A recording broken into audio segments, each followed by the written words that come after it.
Hi everybody, welcome to the Mountain Variety Show. Today I'm going to be showing off my Tau Empire list. This is a Mont'ka list using the new detachment rules from the upcoming codex. We don't quite have the points, so I'm using old points right now, but I just kind of wanted to go over the list here. So to get started, we're going to have 2 units of breachers, and both of those breachers are going to be led by a Cadre Fireblade. They are going to be riding in the 2 Devilfish back there. The Devilfish are going to have 2 Seeker missiles, the carbine drones, and the burst cannon up on the front.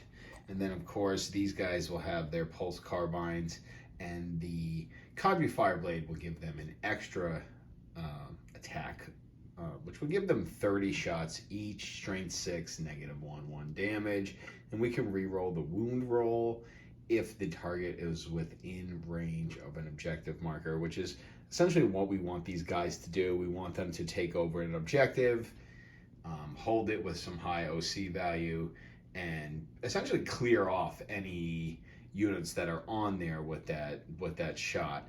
The Devilfish is really good for move blocking. It's a great transport. It's got high wounds, so it's hard to kill, and we can really use it to kind of block sight of our breachers from enemy units. I've done that before, which is really cool. And yeah, just an awesome transport. Moving on, we have 2 units of stealth suits. Stealth suits got a glow up in the codex, so they're going to give us rerolls to our hit roll and wound roll of 1 if they guide the unit into the enemy unit. Really good. They were just giving wound rolls of 1. Now they're doing hit rolls of 1 as well. They have infiltrate, so we can get them out on the board early, put them on a point, put them behind a wall next to an objective. Really good for the tactical play that I like to run with my Tau, because they can get up on those points and they can get those really good secondaries like cleanse or deploy teleport homers. I can even put them in the corner somewhere for a nice investigate signal, a corner that we may not have access to. So they're really, really good in that respect. And they're kind of like marine bodies: 2 wounds, 3 up save, 4 toughness. And they also have stealth, so they're -1 to hit, which is really, really good.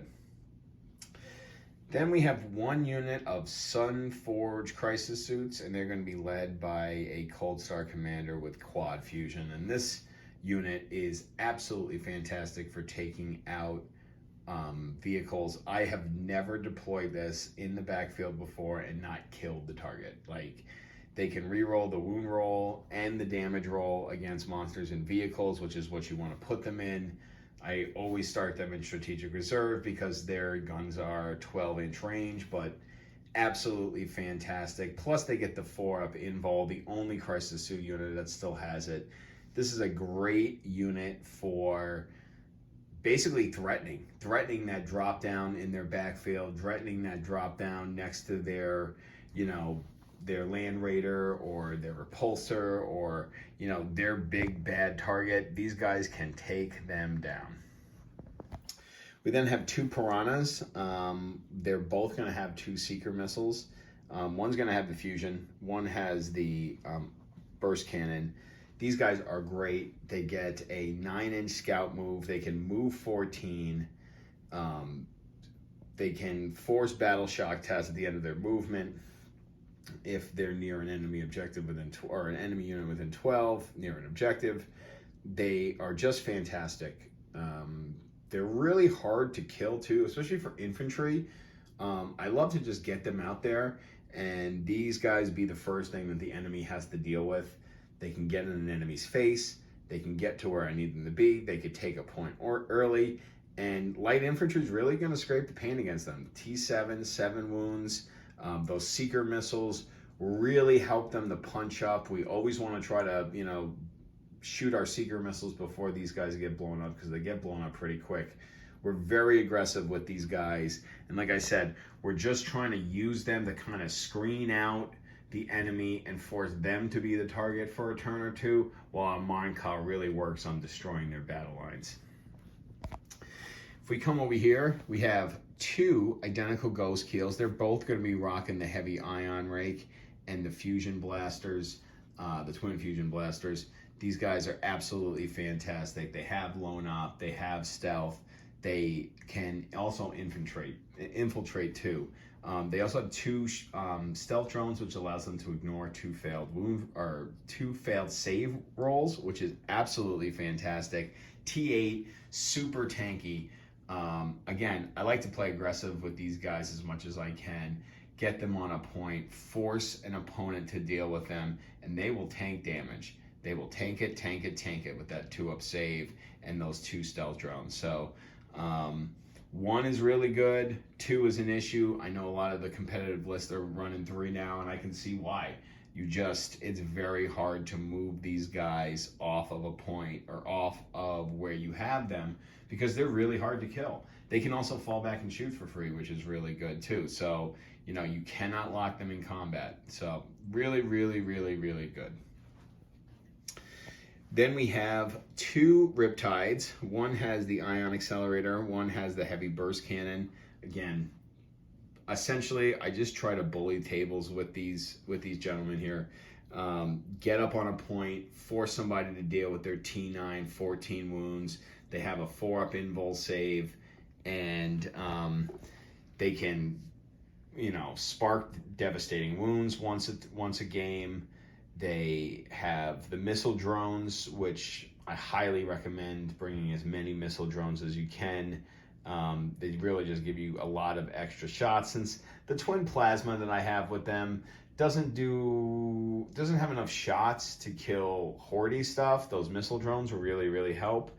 And yeah, the Riptides are awesome. Again, I like to play aggressive with these units here because they are tough to kill. And yeah, they don't have a lot of OC, but it forces your opponent to put something into them. And this list is all about threats, and these 4 models right here are a huge threat.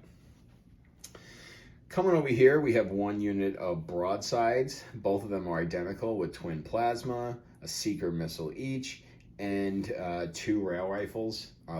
These guys are awesome. I like to start them in strategic reserve so they can come off the board edge, get a good shot. And again, these are really good for deleting vehicles and monsters.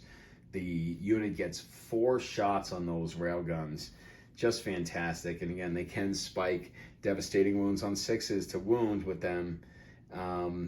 Just very, very good units. And I've run more in the past, but again, I'm trying with Mont'ka to be a little bit more aggressive, whereas with Cayune, I was bringing a lot more broadsides. We have Commander Shadowsun, who pops in and out of this list kind of as a flex spot. Ever since the stealth suits got better, I just haven't needed the rerolls to 1 roll, or the rerolls of hits of 1 to occur as much, but she does it for everybody within 6 inches. So she's one of the few auras left in the 10th edition for rerolls. Shadowsun has it. She's also pretty tanky. Lone up, stealth, -1 to wound. Again, a lot of that's all in shooting, but she is hard to kill and can pack a punch with those high energy fusion blasters that she has. Rounding out the list, last but not least, we have 1 Hammerhead gunship. Also going to have 2 seekers, the big Hammerhead rifle. Just awesome for killing those big vehicles that we need to take out. Very vehicle heavy meta. These things are great for taking out dreadnoughts. They're great for taking out the big tanks that the Marine list are playing. They're good at taking out Plague Burst crawlers for Death Guard. Like, they're just fantastic little weapon systems. The rerolls they get, plus the +1 to hit for targeting monsters and vehicles, it makes it really hard to miss with them. And then if on top of that, if you can have like a Shadowsun or have them, guided by stealth suits, it makes it very, very easy to get at least a wound on them, to get that wound on them. And again, you want to try to target units that don't have that invulnerable save, because you're probably not going to spike that 6. But yeah, I just love the Hammerhead, and you know, part of me wants to bring more and maybe like remove the broadsides, but the broadsides just get more shots and I think have more staying power with the rest of the meta right now. So I'm running one of each unit here, and essentially that's my list for Tau 10th edition Mont'ka. Again, you know, give me some leeway here on the points, as we still don't know exactly what they're going to be. This is using the new Sunforge points, but everything else is using the ones in the Minotaur and Field Manual. So this is about, I want to say 15 points under 2,000, so about 1985. Again, I don't know if I'm going to be able to run all these once the new points come out, so I'm kind of, you know, holding my breath. But again, if anything, we might just have to remove like Shadowsun or something like that. So we'll see. But I've had some really good success with this list.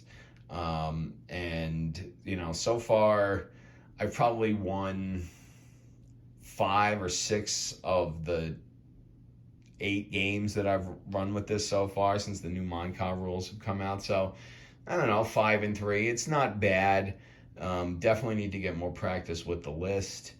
And we'll be bringing a version of this to my upcoming 1,500 point monster truck list, or monster truck tournament, which is coming up in 2 weeks. Pretty excited about that. And who knows, this may also be the list that I bring to the Atlantic City Open in June. So there it is, everybody. There's my Mont'ka list. Let me know what you think. Go ahead and like and subscribe to the channel. You're going to get a lot more content coming down the pipe. More Warhammer 40K. More gaming in general. Outdoor hiking, camping videos are also going to be coming as the weather gets better. So there's going to be a lot on this channel. So go ahead and like and subscribe for more. We'll talk to you next time.